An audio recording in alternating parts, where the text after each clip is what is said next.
तो परीक्षित ने प्रश्न किया कि गुरुदेव, आपने मनु महाराज की 3 बेटियों के वंश का आपूर्तिर्देव होतिश्चो प्रसूति ऋतु विश्रुता 3 बेटियों के वंश का विस्तार से वर्णन किया, और आपने ये भी कहा था कि 2 पुत्र भी हुए थे, प्रियव्रतोत्तान पादौ सतरूपापते सुतौ। द्विवचन है यहाँ पर, 2 पुत्र हुए थे, इसलिए वासुदेवस्य कलया रक्षायाम जगत स्थितौ, और ये साक्षात भगवान वासुदेव के ही अंश से कला से उत्पन्न हुए। तो अब इनका विस्तार से वर्णन करिए। तब श्री सुखदेव जी महाराज ने कहा कि देखो, 3 बेटियों के वंश के विस्तार के बाद में उत्तानपाद और प्रियव्रत, वैसे तो बड़े पुत्र हैं मनु महाराज के प्रियव्रत, लेकिन छोटे पुत्र के वंश से विस्तार का वर्णन किया, यानी उत्तानपाद के वंश का वर्णन किया। ये कथा आप लोगों ने कई बार सुनी है। उत्तानपाद का अर्थ होता उत ऊर्ध्व पादौ यस्य सह उत्तानपादः। उत्तानपाद का अर्थ होता है कि माँ के गर्भ में, यानी सरल भाषा में ये कहा जाए कि जिसके पैर ऊपर और सिर नीचे, वही उत्तानपाद है। तो बताइए, माँ के गर्भ में प्रत्येक जीव कैसे टंगता है? साइंस तो यही कहती है कि भैया बालक जब माँ के गर्भ में जाता है तो 9 महीने उल्टा टंगता है। और महाराज, तो जीव ही उत्तानपाद है। उत्तानपाद राजा की 2 पत्नियां, एक का नाम सुरुचि है और दूसरे का नाम सुनीति है। सुरुचि का अर्थ होता है कि अपनी रुचि के अनुसार जीवन को जीने वाले को सुरुचि कहते हैं, और शास्त्र की नीति अनुसार जीवन जीने का नाम है सुनीति। सुष्टिर नीतिर यस्य सह सुनीति, जो शास्त्र की नीति के अनुसार जीवन जिए उसका नाम सुनीति है। तो जब सुनीति और सुरुचि नाम की 2 पत्नियां हैं उत्तानपाद राजा की, और सुनीति के यहाँ पर बालक ने जन्म लिया जिनका नाम पड़ा ध्रुव, और सुरुचि के यहाँ पर बालक ने जन्म लिया उसका नाम पड़ा उत्तम। अपने जीवन, अपनी इच्छा अनुसार जीवन को जीने के अनुसार फल जो मिलेगा श्रेष्ठ मिल सकता है, उत्तम मिल सकता है, लेकिन फल अटल नहीं हो सकता। और जब शास्त्रों की नीति, शास्त्रों की आज्ञा, शास्त्रों की मर्यादा अनुसार जीवन को जीते हैं तो वो फल हमारा अटल, यानी ध्रुव सत्य रहता है, उसको कोई काट नहीं सकता। 5 वर्ष के ध्रुव जी महाराज हुए, पिता अपने सिंहासन पर बैठे थे, छोटे पुत्र उत्तम को गोद में ले रखा था। बालकों का स्वभाव जो छोटा बालक करे वही दूसरा बालक भी देख करके करने लग जाता है। आज ध्रुव जी महाराज अपने पिता की गोदी पर बैठना चाहते थे, सिंहासन ज्यादा ऊंचा था, लेकिन सिंहासन तक नहीं ध्रुव जी महाराज पहुंच पाए। तो तब तक सुरुचि यानी मौसी आई और हाथ पकड़ करके झकझोर दिया, चल नीचे। ध्रुव जी ने कहा, मौसी मैं भी पिता की गोदी पर बैठना चाहता हूं। बोले, तू पिता की गोदी पर बैठना तो चाहता, लेकिन तुझे पिता की गोदी में बैठने का अधिकार किसने दिया? बोले, मेरी मां ने दिया है। बोले, ध्रुव, यदि तू राजा की गोदी पर बैठना चाहता तो पहले जंगल में जा, भगवान का भजन कर। भगवान का भजन करने के बाद जब भगवान प्रकट हो जाएं तो उनसे कहना कि अगला जन्म मेरा सुरुचि महारानी के गर्भ से देना। जब तू मेरे गर्भ से जन्म लेगा तब राजा की गद्दी पर बैठने का अधिकारी होगा। तो एकदा सुरचे पुत्रम अंके मारो पुलालयन उत्तमम नारुरुक्षन्तम ध्रुवम राज्याभ्यनंदता।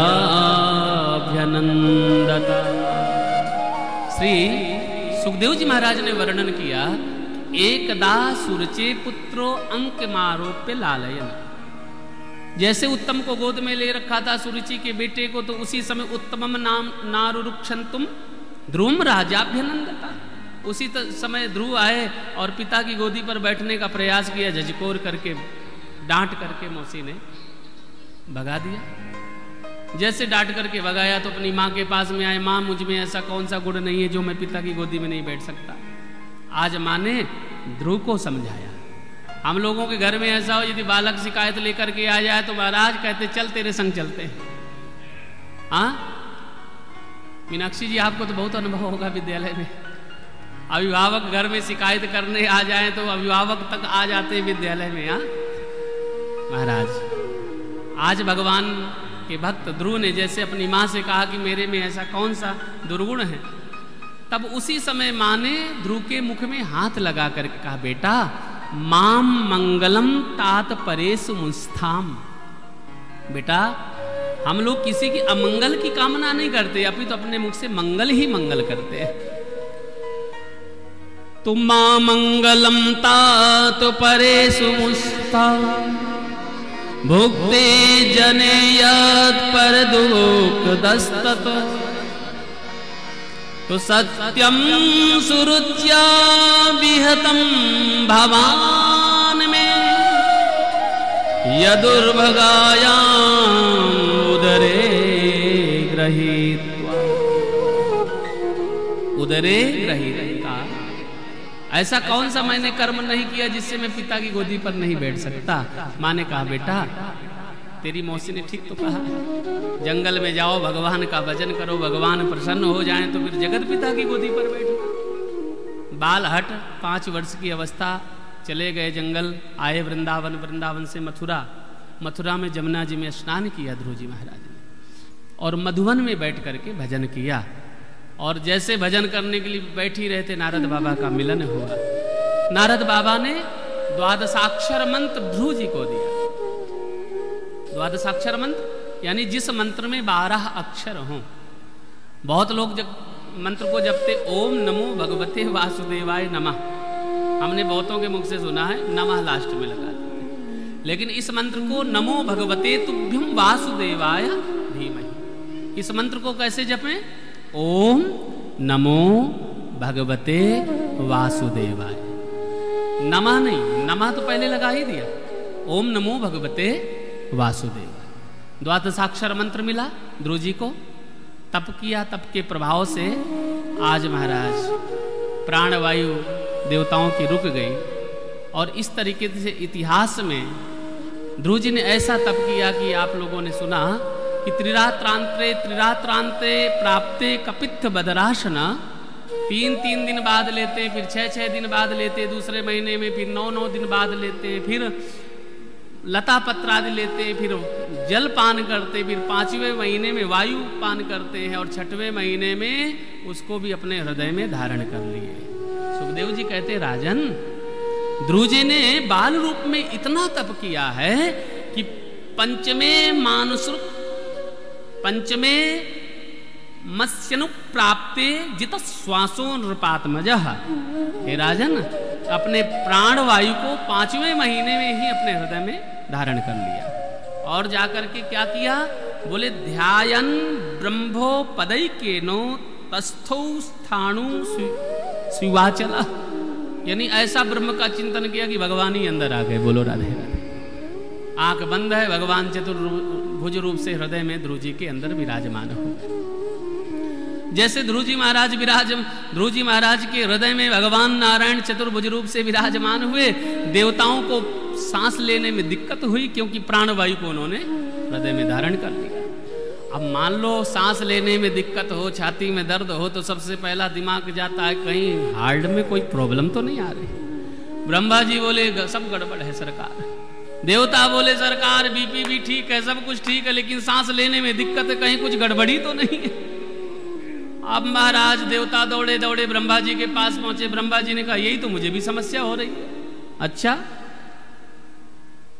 और जैसे ब्रह्मा जी ने कहा कि ये समस्या में हो रही, तो देवता और घबराए, बोले सरकार कुछ तो निदान करो। बोले चलो प्रभु के पास। ब्रह्मा आदि देवता मिल करके भगवान के पास पधारे, और भगवान के पास जाकर के बोले नैवम विदामो भगवान प्राणरोधम, हे प्रभु आपकी शरण में है, हमें कुछ नहीं पता कि क्या हो रहा है, लेकिन प्राण संकट में है, प्राण वायु श्वास लेने में समस्या। तो नैवं विदामो भगवन् प्राणरोधम चराचरस्याखिल सत्वधाम्नः विधेहि तन्नो वृजनात् विमोक्षम् प्राप्ता वयं त्वां शरणं शरण्यम् प्राप्ता वयं त्वां शरणं शरण्यम्। हे प्रभु, नैवं विदामो भगवन प्राणरोधम चराचरस्य अखिल चातु। ये चराचर ब्रह्मांड जो है ना, सत्व धामना, निश्चित रूप से प्राणवायु में संकट है, श्वास लेने में समस्या है, आप ही कुछ कृपा करें। भगवान मुस्कुरा करके बोले चिंता मत करो, किसी का हार्ट अटैक होने वाला नहीं। क्यों? बोले मेरे भक्त ने प्राणवायु को अपने हृदय में धारण कर रखा। अभी मैं जाता हूं, दर्शन दूंगा, उसके हृदय से प्राणवायु को मैं बाहर करूं। आज जैसे भगवान पधारे हैं तो लक्ष्मी जी ने कहा, प्रभु इतने नन्हे से बालक को दर्शन देने आप जा रहे हैं तो मैं भी उस बालक को देखना चाहती हूँ। माँ लक्ष्मी के साथ में भगवान पधारे। भगवान ने चतुर्भुज रूप धारण करके आज ध्रुव जी को दर्शन दिया। और हरि अवतार से भगवान ने ध्रुव पर कृपा करी।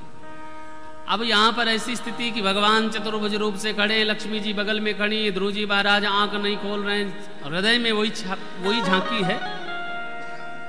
लक्ष्मी जी ने इशारा किया, बोले प्रभु ऐसा अलबेला भक्त है आपका, आप वैकुंठ त्याग करके दर्शन देने आए हो, ये आंख ही नहीं खोल रहे। भगवान समझ गए, बोले अंदर भी तो मेरी छवि उसने बिठा रखी है। इसलिए भगवान ने धीरे धीरे करके अंदर मन से उस छवि को निकाला। और जैसे महाराज उस छवि को निकाला ना, तो जैसे अंतर छवि को निकाला तो ध्रुव जी महाराज घबरा करके आंखों को खोलते हैं ना, और जैसे आंखों को खोलते तो सन्मुख हरि रूप से भगवान प्रकट हैं।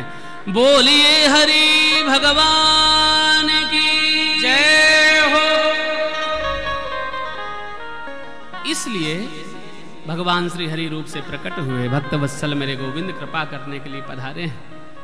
और ध्रुव जी महाराज ने यानी ओंठ फड़फड़ा रहे हैं, लक्ष्मी जी देख रही हैं, क्योंकि किसी विद्यालय में गए नहीं थे, गुरु जी मिले थे नारद जी ने, तो नारद जी ने मंत्र दिया था जप करने के लिए। ये बात तो पूछना भूल ही गए थे कि जब भगवान प्रकट होंगे तो उनकी स्वागत कैसे करना। जैसे ओंठ फड़फड़ाने लगे तो भगवान समझ गए कि मेरे लाडले भक्त के ओंठ पर शब्द आना चाहते हैं, लेकिन अभी ये बोल नहीं पा रहा। इसलिए आज मेरे गोविंद ने अपना स्पर्शे बाम कपोले, स्पर्श कराया बाम कपोल में। बोले क्या? बोले कंबुना मने शंख को भगवान ने आज बाएं कपोल पर स्पर्श करा दिया। कृतांजलिम ब्रह्ममयेन कंबुना स्पर्श से बालम कृपया कपोले। आज बालक ध्रुव के कपोल पर कंबुना मने शंख को स्पर्श करा दिया। और देखो ये परंपरा तो हमारे शास्त्रों की है। शास्त्र यानी भागवत की कथा सुनते हैं तो ये तो मंत्र हैं, आगे आगे हमको रास्ता बताते चले जाते हैं। आज भगवान ने ये लीला क्यों करी? स्पर्श क्यों कराया बाम कपोल पे शंख को? भगवान कहते हैं देखो मेरे हाथ पर दक्षिणवर्ती शंख है, पांचजन्य शंख है, और ध्रुव मेरा भक्त है और ये कभी विद्यालय में गया नहीं पढ़ने, तो इसके कंठ पर सरस्वती कैसे प्रस्फुटित हो? तो शंख स्पर्श कराया। इसलिए हमारे घरों में भी छोटे छोटे बालक होते हैं, उनको पढ़ाने के लिए दक्षिणवर्ती शंख में पानी भर करके रात में रखें और वही पानी बालकों को देवें तो बालकों की बुद्धि तीव्र हो जाती है। आज भगवान ने इस लीला के माध्यम से ये सब सिखाया। और इस तरीके से ध्रुव जी महाराज ने भगवान की 12 श्लोकों में स्तुति करी। बोलिए वृंदावन बिहारी लाल की जय।